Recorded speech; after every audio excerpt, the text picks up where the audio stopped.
তাৰপৰা অভিজ্ঞতা আছে নাই যে মই প্ৰভুৰ হাতত মোৰ জীৱন মই যেতিয়া মই নত কৰি দিলোঁ, মই দি দিলোঁ, সমৰ্পিত কৰিলোঁ, মই চাৰেণ্ডাৰ কৰিলোঁ, মই মোৰ জীৱনটো মই দি দিলোঁ প্ৰভুক, তেতিয়া ঈশ্বৰে প্ৰভুৱে মোক আজি এয়া ডাঙৰ কৰিছে বুলি অভিজ্ঞতা আছে কাৰোবাৰ জীৱনত? আপোনালোকৰ জীৱনত সেই অভিজ্ঞতা নিশ্চয় বহুতৰে আছে। আৰু তাৰে ভিতৰতে একজন ব্যক্তি আৰু আছে, যিজন ব্যক্তিৰ নাম ৰঞ্জিতে ক'ব, দীপেন কলিতা।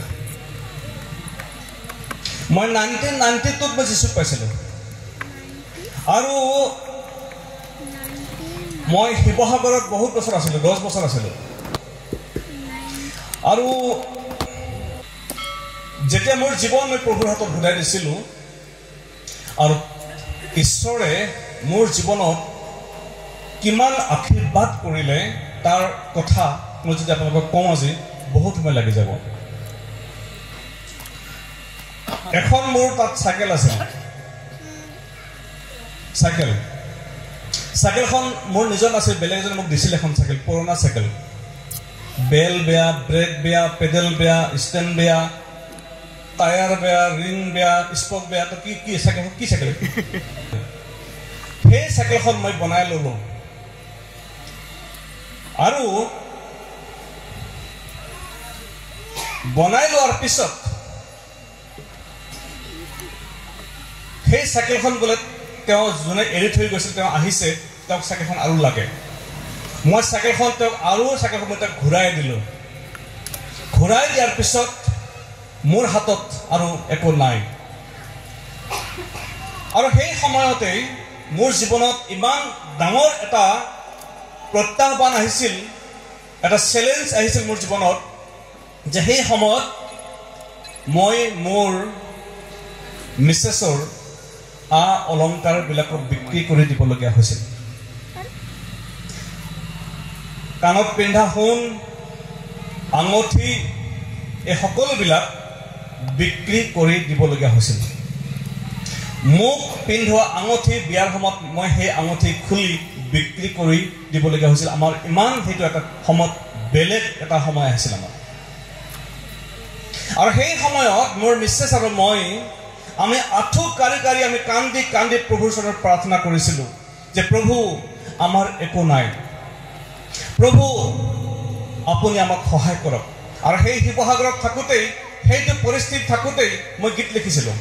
কিহেৰে পুজিম প্ৰভু গীতটো, নাই মোৰ একোৱেই নাই।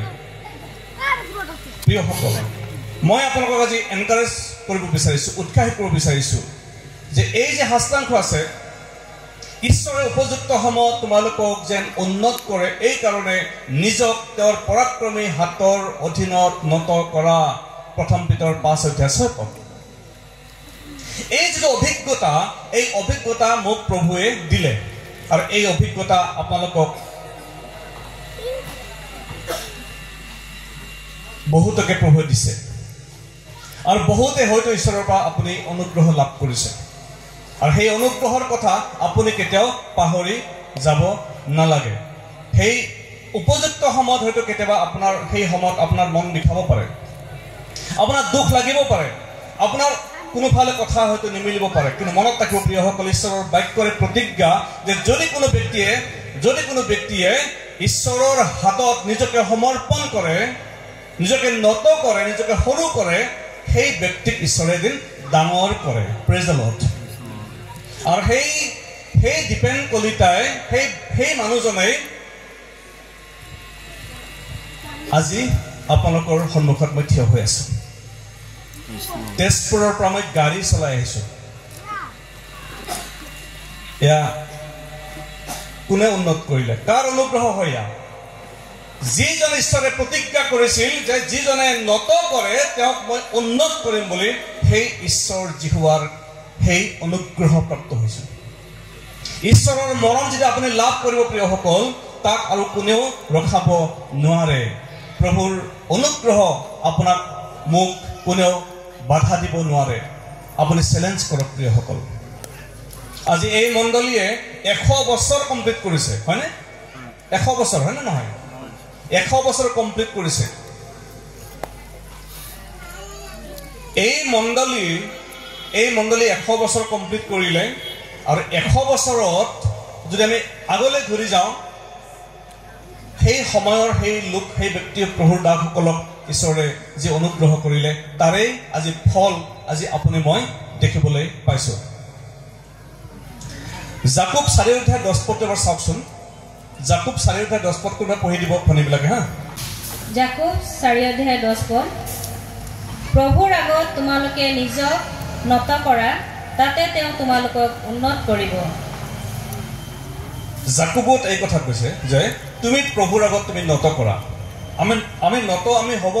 আমি নত হৈছো নে নাই আমাৰ দেখো দাদাগিৰি নুগুছে আমাৰ আমাৰ প্ৰভুৰ ওচৰত আমাৰ যি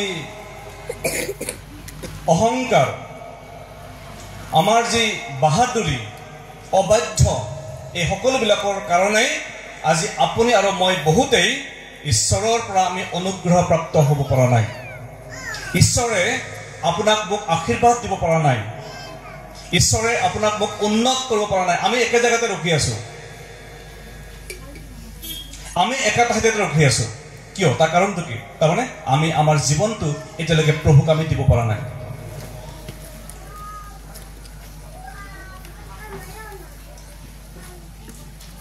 এজন বেপাৰীয়ে মই আপোনালোকক এবাৰ কৈছিলোঁ কিজানি নদী সিপাৰলৈ চব্জি বিকিবলৈ গৈছিল ক'ত গৈছিল চব্জি বিকিবলৈ গৈছিল নদী পাৰ কৰি সিটো পাৰে বজাৰ সেইদিনাখন বেচাৰাৰ চব্জি হয়তো বিজনেছটো ভাল নহ'ল সেইকাৰণে তেওঁ আহোঁতে তেওঁ মানে অলপমান হেৰি খাই আহিছে হেৰি মানে বুজি পাইছে নহয় আপোনালোকৰ এতিয়া হেৰি চলে নে নচলে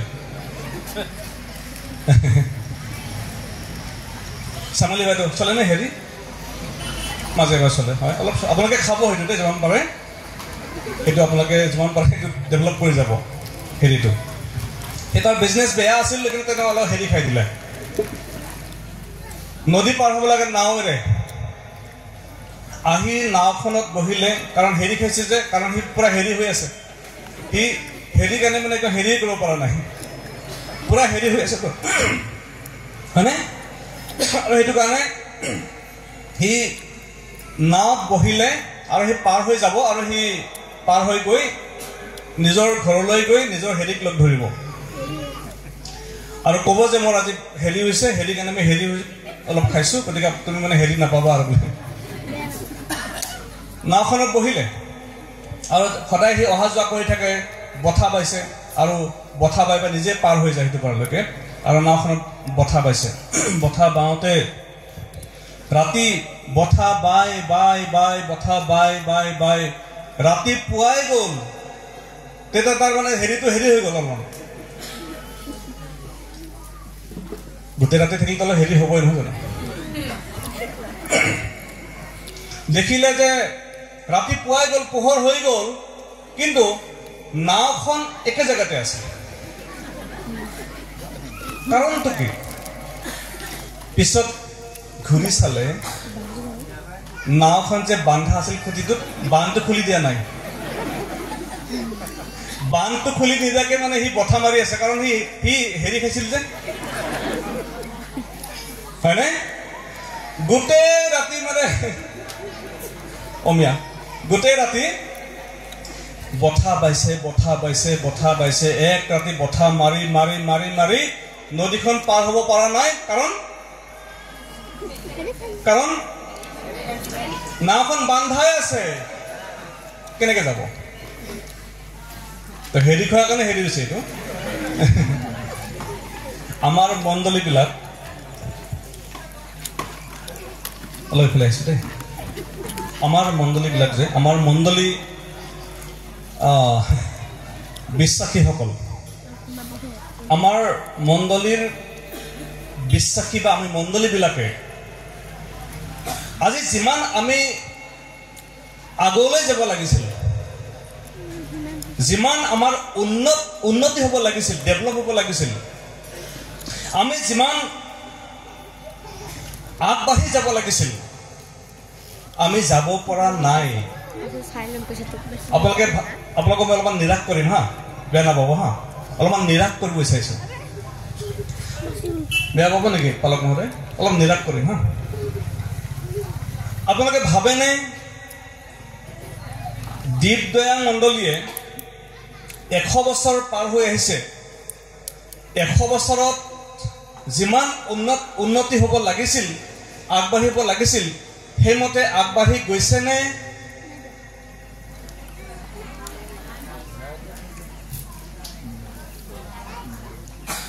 এইটো মানে বুজি পাইছে নহয়? এইটো মানে বিহু নাচা নহয়, এইটো মানে তাৰমানে কিয়? তাৰমানে সেই পিছফালে আমাৰ হেৰিটো আছে, মানে কি হেৰি, নাওখন আগলৈ নাযায়।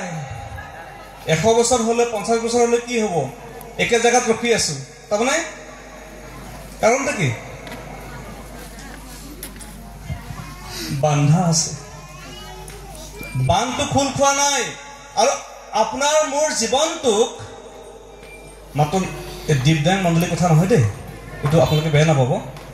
গোটেই মণ্ডলীক আজি শয়তানে বান্ধি ৰাখিছে, যাৰ কাৰণে যিমান আগলৈ যাব লাগিছিল সিমান আমি আগলৈ যাব পৰা নাই। তাৰ কাৰণটো আমি বান্ধ খাই আছো ক'ৰবাত। আমাক কিহে বান্ধিছে? আমাক কিহে বান্ধিছে? আৰু আমি যে ঈশ্বৰৰ ওচৰত আমি নিজকে আমাৰ জীৱনটো দিব যে পৰা নাই, তেওঁলোকে আমি যে সমৰ্পণ হ'ব পৰা নাই, তাৰমানে পৰা নাই, তাৰমানে কি? আমাক কোনোবাই বান্ধি ৰাখিছে। আৰু সেই বান্ধটো যেতিয়ালৈকে আপোনাৰ মন নুখুলিব তেতিয়ালৈকে আমি নদী পাৰ হ'ব নোৱাৰিম। নদীৰ আমি সিপাৰে থাকিম, আমি ইপাৰে আহিব নোৱাৰিম। আৰু সেইকাৰণে প্ৰিয়সকল, আজি আপোনালোকক উৎসাহিত কৰিব বিচাৰো, দীপদাং মণ্ডলীৰ লগতে আমি সকলোৱে, যে ঈশ্বৰে আপোনাক মোক সিপাৰলৈ লৈ যাব বিচাৰে, আমাক তেওঁ আগলৈ লৈ যাব বিচাৰে, কিন্তু আপোনাক মোক বান্ধি ৰখা যিটো বান্ধ, সেই বান্ধটো আপুনি মই খুলিব লাগে। 1 কৰিন্থিয়া 15 অধ্যায় 36 পদ চাওকচোন। 36 1 কৰিন্থিয়া 15 অধ্যায় 36 পদ। অৰ্থাৎ কি প্ৰকাৰ শৰীৰেৰে আহে হে নিৰ্ভুল, তুমি যি গুটি বৈছা সি নমৰিলে নগজে। সি নমৰিলে নগজে। এবাৰ সাধিত কওকচোন কোনবাই, সি নমৰিলে নগজে। কি ধুনীয়া কৈছে। ৰ'ব এইফালে, যদি নমৰে তেতিয়াহ'লে নগজে। ওই যদি নিজে নাই মরি তবে নাই গজি। ওই যদি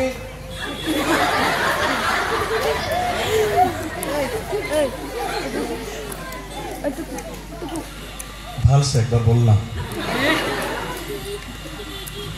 ওই যদি নিজে নাই মরি তবে নাই গজে। সামনে বেদো নাই মরলে নাই গজি।